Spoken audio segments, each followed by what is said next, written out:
Tollywood star hero Vishal పేరు తెలుగు ప్రేక్షకులకు కూడా సుపరిచితమే.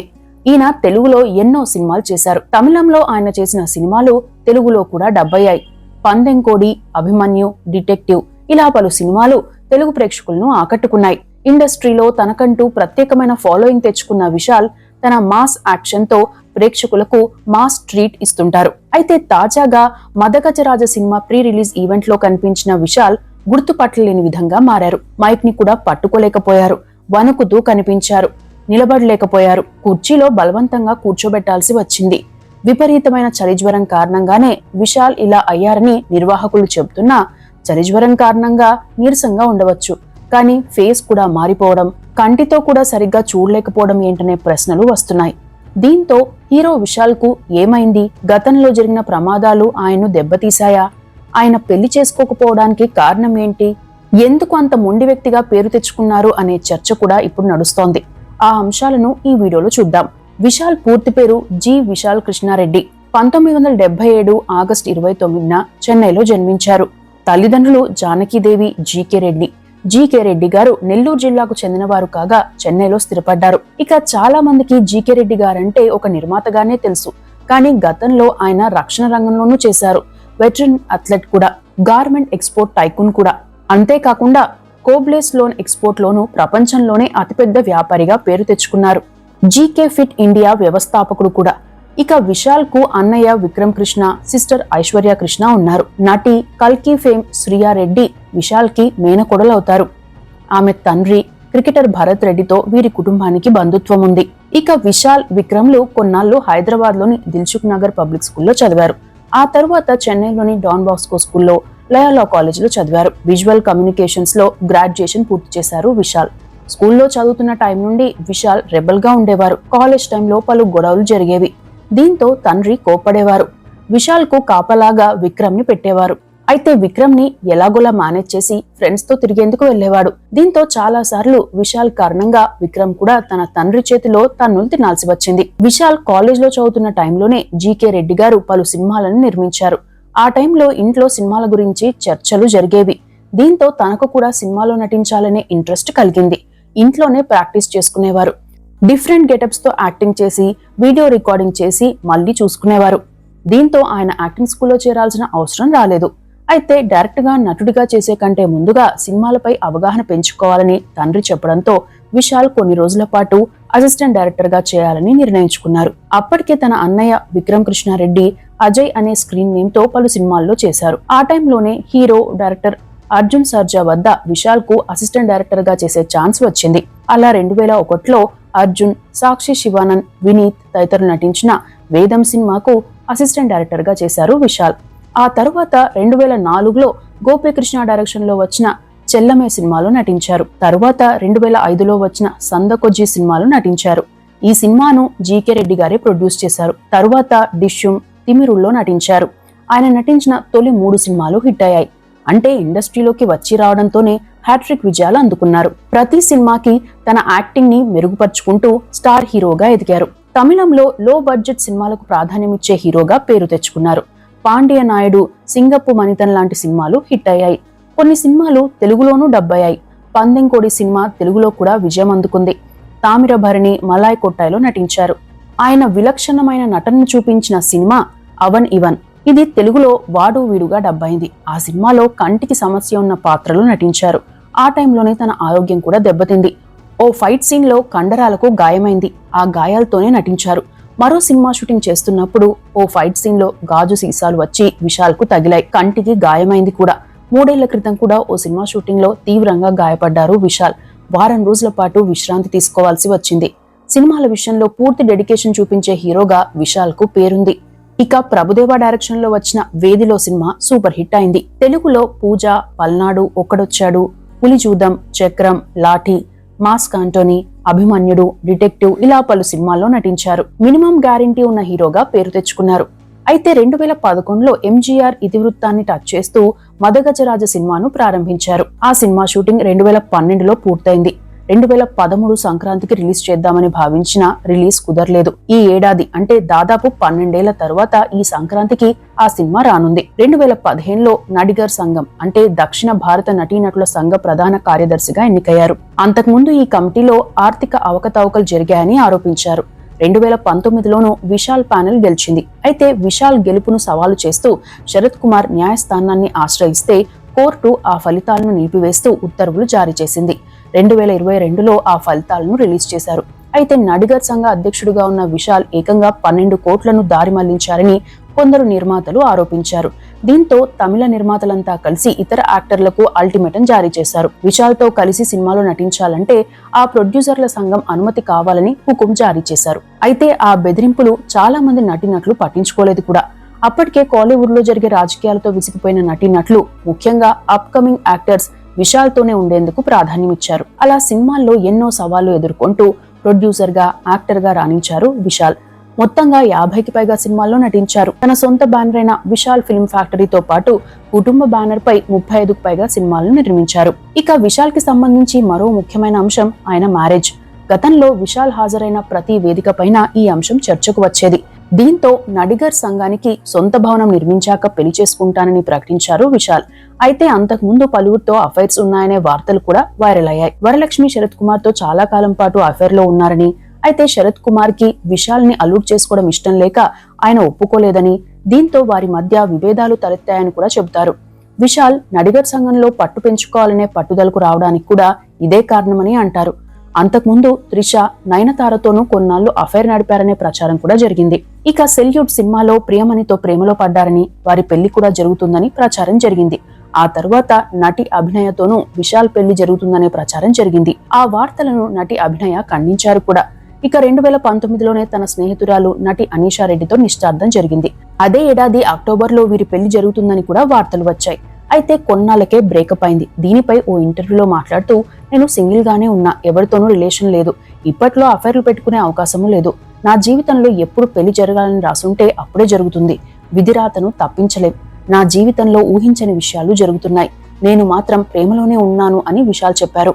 ఇక కొన్నాళ్ల క్రితం విశాల్ తన పక్కింటి అమ్మాయితో అఫైర్ పెట్టుకున్నాడని, ఆమె మైనర్ అని ఓ మహిళ ఆరోపించింది. అయితే దీనిపై విశాల్ పోలీసులకు ఫిర్యాదు చేయడంతో ఆమెపై పోస్కో చట్టం కింద కేసు నమోదు చేసి జైలుకు పంపించారు. ఇక విశాల్ ఇతర అంశాల్లోనూ ఎప్పుడూ వార్తల్లో నిలుస్తూనే ఉంటారు. ఆ విషయానికి వస్తే విశాల్ ఫిల్మ్ ఫ్యాక్టరీ పేరుతో బ్యానర్ ని కూడా ఏర్పాటు చేసిన విశాల్ పాండ్య నాయుడు సినిమాతో నిర్మాతగా మారారు. దాదాపు 35 సినిమాలను నిర్మించారు. ఆయన బ్యానర్ లో నిర్మించిన డిటెక్టివ్ సినిమా సూపర్ హిట్ అయింది.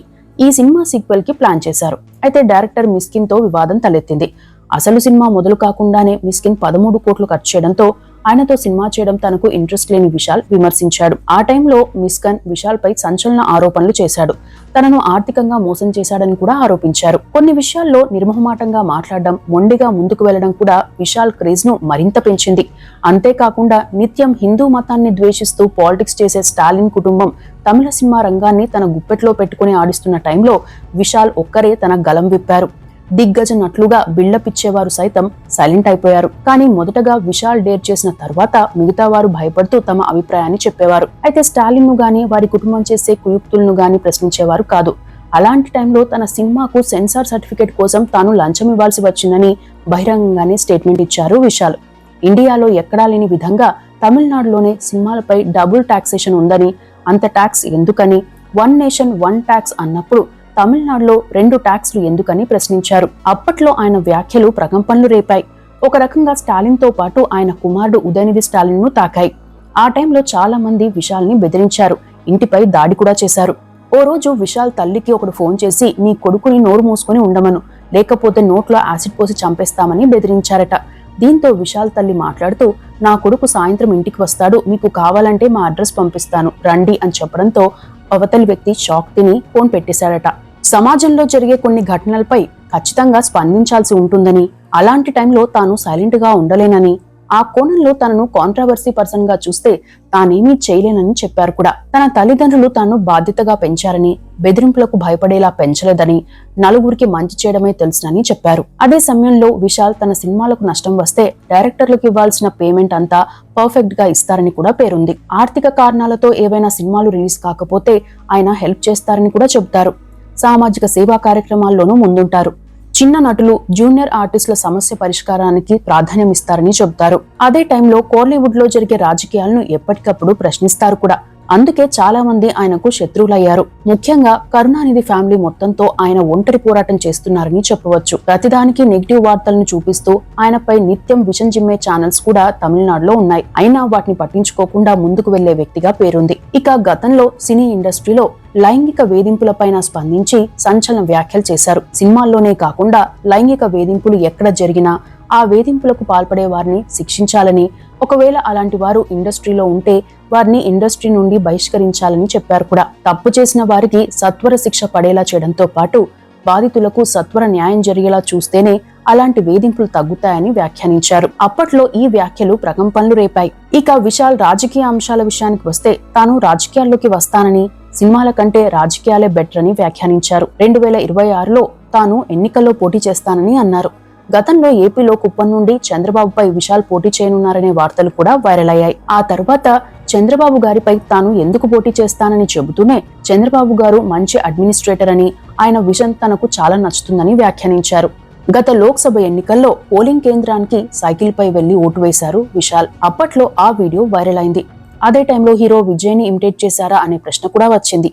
దీనిపై విశాల్ స్పందిస్తూ తన తల్లిదండ్రులకు మాత్రమే కారు ఉందని, తనకు కారు లేదని, చెన్నైలో రోడ్లు దారుణంగా ఉన్నాయని, సైకిల్ పై ఎలాంటి ఇబ్బంది లేకుండా వెళ్లవచ్చనే ఉద్దేశంతోనే తాను సైకిల్ పై వచ్చి ఓటు వేశానని వ్యాఖ్యానించారు. తమిళనాడులో అధికారంలో ఉన్న డిఎంకే పార్టీ సినిమా ఇండస్ట్రీపై పెత్తనం చేస్తోందని బహిరంగంగానే వ్యాఖ్యానించారు. తాను డిఎంకేకి వ్యతిరేకంగా మాట్లాడినందుకే తనపై నిర్మాతల మండలి కక్షగట్టిందని వ్యాఖ్యానించారు. అప్పట్లో ఈ వ్యాఖ్యలు వైరల్ అయ్యాయి కూడా. ఆ సమయంలో ఎవరు ఎన్ని కుట్రలు చేసినా తాను వెనక్కి తగ్గనని ప్రకటించారు. తాజాగా విశాల్ కు సంబంధించి మరో వార్త వైరల్ అవుతోంది. ఆయన నటించిన 12 ఏళ్ల క్రితం షూటింగ్ పూర్తయిన మదగజరాజ సినిమా సంక్రాంతికి రిలీజ్ కానుంది. ఆ సినిమా ప్రీ రిలీజ్ ఈవెంట్ లో విశాల్ లుక్ చూసిన వారు షాక్ తిన్నారు. బలహీనంగా కనిపించారు. మైక్ ను పట్టుకోలేకపోతున్నారు. వణుకుతూ కనిపించారు. బాగా చిక్కిపోవడంతో పాటు కళ్ళు కూడా తేడాగా అనిపించాయి. చివరికి ఆయన ఎక్కువసేపు నిలబడి మాట్లాడే పరిస్థితి లేకపోవడంతో అక్కడున్న నిర్వాహకులు ఆయన కూర్చోబెట్టాల్సి వచ్చింది. ఆ సినిమా ఎందుకు అంత ఆలస్యమైంది, విశాల్ హెల్త్ కి వచ్చిన ప్రాబ్లంపై ఎలాంటి చర్చ జరుగుతోందనే విషయాన్ని తెలుసుకుందాం. ముందుగా మదగజరాజ సినిమా విషయానికి వస్తే ఈ సినిమాను 2012లో సుందర్ సి డైరెక్షన్ లో జెమినీ ఫిల్మ్స్ సర్క్యూట్ బ్యానర్ లో ప్రారంభించారు. విశాల్ త్రిబుల్ యాక్షన్ రోల్ ఉండేలా స్టోరీ ప్రిపేర్ అయింది. ఈ సినిమాకు శృతి హాసన్ ను ఎంపిక చేశారు. అక్కినేని ఆనంద్ ప్రసాద్, అక్కినేని మనోహర్ ప్రసాద్ లు డిస్ట్రిబ్యూటర్లు. విజయ్ ఆంటోనీ ఈ సినిమాకు మ్యూజిక్ అందించారు. అయితే ఈ సినిమాలో నటించేందుకు ముందుగా ఒప్పుకున్న శృతి హాసన్ తరువాత ఇండస్ట్రీలోని పాలిటిక్స్ కారణంగా తప్పుకున్నారని, ఆమెపై ఒత్తిడి వచ్చిందని కూడా చెబుతారు. ఆ తరువాత హన్సికను ఎంపిక చేశారు. అయితే హన్సిక నటిస్తున్న సినిమాల్లో షూటింగ్ లేట్ కావడంతో ఆమె ఈ సినిమా నుండి తప్పుకున్నారు. దీంతో నటి కార్తికను ఎంపిక చేశారు. షూటింగ్ కూడా స్టార్ట్ అయింది. ఒక పాట కూడా కంప్లీట్ అయింది. ఈ టైంలో స్టోరీలో కొన్ని మార్పులు వచ్చాయి. తనకు చెప్పకుండా స్టోరీలో మార్పులు చేయడం, ప్రాధాన్యం తగ్గించడంతో హర్ట్ అయిన కార్తిక సినిమా నుండి తప్పుకున్నారు. ఈ విషయంలో అనేక కోణాల్లో చర్చలు జరిగాయి. ఆ తర్వాత తాప్సీని ఎంపిక చేశారు. షూటింగ్ స్టార్ట్ అయింది. అయితే కొందరు నటుల కారణంగా డేట్స్ అడ్జస్ట్ కాలేదు. దీంతో ఆమె కూడా తప్పుకుంది. చివరికి జెమినీ వారి సహకారంతో వరలక్ష్మి శరత్ కుమార్ ను ఎంపిక చేశారు. మరో పాత్ర కోసం అంజల్ని ఎంపిక చేశారు. 2012లో జైపూర్ లో షూటింగ్ చేస్తుండగా విశాల్ గాయపడ్డాడు. దీంతో ఆ సినిమా షూటింగ్ ఆగిపోయింది. సినిమా టైటిల్ తో పాటు కొన్ని సెంటిమెంట్ అంశాలున్నాయని, అందుకే ఈ సినిమా విషయంలో ఇన్ని ఇబ్బందులు వచ్చాయనే చర్చ కూడా వచ్చింది. కొన్నాళ్ల గ్యాప్ తర్వాత హైదరాబాద్ లోని రామోజీ ఫిల్మ్ సిటీలో ప్రత్యేక సెట్ వేసి షూటింగ్ ను మొదలుపెట్టారు. ఈ సినిమా కోసం నటుడు ఆర్య చెన్నై నుండి ఫ్లైట్ లో వచ్చి ఒక్క రోజులోనే తన సీన్స్ ని కంప్లీట్ చేసుకుని వెళ్లారు. అన్ని ఇబ్బందులు ఎదురైనా సినిమా షూటింగ్ వేగంగానే జరిగింది. 2013 జనవరికి రిలీజ్ చేయాలనుకున్నారు. అయితే అంతకుముందు విశాల్ నటించిన విశాల్ బ్యానర్ లోనే నిర్మించిన మరో సినిమా కూడా పూర్తయింది. ఒకే సంక్రాంతికి ఒకే హీరో నటించిన 2 సినిమాలు రిలీజ్ అయితే 2 సినిమాలకు నష్టం వస్తుందని భావించిన విశాల్ జెమినీ వారితో మాట్లాడి మదగజరాజ సినిమాను తానే కొంటానని మాట ఇచ్చి వాయిదా వేయించారు. 2013 ఏప్రిల్లో రిలీజ్ చేయాలనుకున్నారు. అయితే ఈ సినిమాలో నటించిన ఆస్ట్రేలియా సిటిజన్ అయిన సంతానం సహకారంతో ఆస్ట్రేలియాలోనూ కొన్ని సీన్లు తీశారు. అందుకు సంబంధించిన డబ్బు, తన రెమ్యునరేషన్ రాలేదని, అంతవరకు సినిమా రిలీజ్ ఆపాలని కోరుతూ ఆయన కోర్టును ఆశ్రయించారు. ఈ అంశంతో తనకు సంబంధం లేదని, జెమినీ వారి నుండి తాను సినిమా కొన్నానని విశాల్ కోర్టుకు తెలిపారు. ఈ ఇష్యూ వల్ల సినిమా రిలీజ్ ఆగిపోయింది. చివరికి ఆ సినిమాను వెనక్కి తీసుకున్న జెమినీ టీం వివాదాన్ని పరిష్కరించింది. అయితే ఏడాది పాటు సినిమా ఆలస్యం కావడంతో సహ నిర్మాతలు చాలా లాస్ అయ్యారు. దీంతో వారు కూడా కొన్ని షరతులు పెట్టారు. ఈలోగా జెమినీ బ్యాండ్ పై ఉన్న సినిమాల రిలీజ్ కారణంగా ఈ సినిమా వాయిదా వేస్తూ వచ్చారు. 2015, 2016, 2017లో రిలీజ్ చేయాలని భావించిన అనుకోని కారణాల వల్ల సాధ్యం కాలేదు. దీంతో ఆ సినిమాను తానే కొని రిలీజ్ చేసేందుకు సిద్ధమయ్యారు విశాల్. ఆయనే ప్రమోషన్స్ చేస్తానని హామీ ఇచ్చారు. అయితే శాటిలైట్ హక్కులతో పాటు మ్యూజిక్ అంశంలోనూ కొన్ని ఇబ్బందులు వచ్చాయి. దీంతో మళ్లీ ఈ సినిమా జెమినీ వారికి వెళ్ళింది. కోవిడ్ తో పాటు పలు కారణాల వల్ల రిలీజ్ కాలేదు. అయితే ఈ సినిమాను ఎట్టి పరిస్థితుల్లోనూ రిలీజ్ చేయాలని భావించిన విశాల్ ఆర్థిక అంశాలన్నీ తానే పరిష్కరించి ఆ సినిమాను కొనుక్కున్నాడు. ఎట్టకేలకు ఈ జనవరి 12న ఈ సినిమా రిలీజ్ కానుంది. అంటే షూటింగ్ పూర్తయిన 12 ఏళ్ల తరువాత సినిమా రిలీజ్ కు సిద్ధమైంది. ఆ ప్రీ రిలీజ్ ఈవెంట్ లోనే విశాల్ అందరికీ షాక్ ఇచ్చారు. నార్మల్ గా అయితే ఇతర నటులు ఏమాత్రం సిక్కైనా బయటకు కనిపించరు, ప్రమోషన్స్ కి రారు. అలా కనిపిస్తే తన ఇమేజ్ తగ్గుతుందనే ఇన్సెక్యూరిటీ చాలా మందికి ఉంటుంది. కానీ విశాల్ మాత్రం అందుకు భిన్నం. మేకప్ లేకుండానే సాదా సీదాగానే కనిపిస్తారు. ఈ సినిమా బాధ్యతలను భుజాన వేసుకున్న నేపథ్యంలో తనకు హెల్త్ బాగాలేకపోయినా వచ్చారు. మాట్లాడడం కష్టం అనిపించినా మాట్లాడారు. మైక్ కూడా పట్టుకోలేకపోయారు. ఎప్పుడు పూర్తిగా ఫిట్ గా కనిపించే విశాల్ ఇప్పుడు ఇలా కనిపించడంతో ఆయనకు ఏమైందనే చర్చ మొదలైంది. చివరిగా గత ఏడాది రత్నం అనే సినిమాలో కనిపించాడు విశాల్. అప్పుడు బాగానే ఉన్న విశాల్ ఇప్పుడు ఇలా కనిపించేసరికి అందరూ షాక్ తిన్నారు. అభిమానుల్లో టెన్షన్ కూడా మొదలైంది. దీంతో స్పందించిన నిర్వాహకులు విశాల్ విపరీతమైన జ్వరంతో బాధపడుతున్నారని, అందుకే అలా ఉన్నారని క్లారిటీ ఇచ్చారు. కానీ ఇక్కడే చాలా మంది అనుమానాలు వ్యక్తం చేస్తున్నారు. వారం రోజులుగా జ్వరం ఉందని చెబుతున్న దాంట్లో నిజమే అయినప్పటికీ అంత వీక్గా కనిపించడం ఏంటనే చర్చ నడుస్తోంది. గతంలో 3 సార్లు విశాల్ గాయపడ్డారు. ఆ టైంలో తగిలిన గాయాలు మళ్లీ ఇబ్బంది పెట్టాయా అనే చర్చ కూడా జరుగుతోంది. అంతేకాకుండా 2011లోనే విశాల్ సీక్రెట్ గా ఢిల్లీ వెళ్లి అక్కడ ఓ ప్రైవేట్ హాస్పిటల్లో చేరారని, ఆ తరువాత 2 రోజులకే అత్యవసరంగా అమెరికా వెళ్లారని, అక్కడ కొన్నాళ్లు చికిత్స తీసుకున్నారని వార్తలు వచ్చాయి. ఆ వార్తలను విశాల్ ఖండించినా ఆయనకి అప్పటి నుండే హెల్త్ ప్రాబ్లం ఉందని, అది పార్కిన్సన్స్ వ్యాధి కావచ్చని చెబుతున్నారు. అందుకే విశాల్ పెళ్లికి దూరంగా ఉన్నారేమో అనే చర్చ కూడా నడుస్తోంది. ఇక ఆ వ్యాధి కారణంగానే అంత తొందరగా బలహీనమవుతారని, కండరాలు కూడా దెబ్బతింటాయని, మెమరీ లాస్ ఉంటుందని, మాట్లాడేందుకు కూడా ఇబ్బంది పడతారని, వనకడం కూడా ఆ వ్యాధి లక్షణాలేననే చర్చ నడుస్తోంది. అదే టైంలో ఆ కుటుంబం నుండి క్లారిటీ రాకుండానే వ్యాధి గురించి చర్చ ఎందుకు అని ప్రశ్నించేవారు కూడా ఉన్నారు. ప్రస్తుతం విశాల్ అలా కనిపించేందుకు కారణం ఏదైనప్పటికీ ఆయన త్వరగా కోలుకోవాలని, మళ్లీ నార్మల్ గా కనిపించాలని, ఎన్నో ఇబ్బందులను తట్టుకొని ఎన్నో సవాళ్లను ఎదుర్కొని రిలీజ్ చేస్తున్న మదగజ రాజా హిట్ కావాలని, విశాల్ కూడా మరిన్ని హిట్స్ అందుకోవాలని కోరుకుందాం. ఇవి విశాల్ కి సంబంధించిన అంశాలు.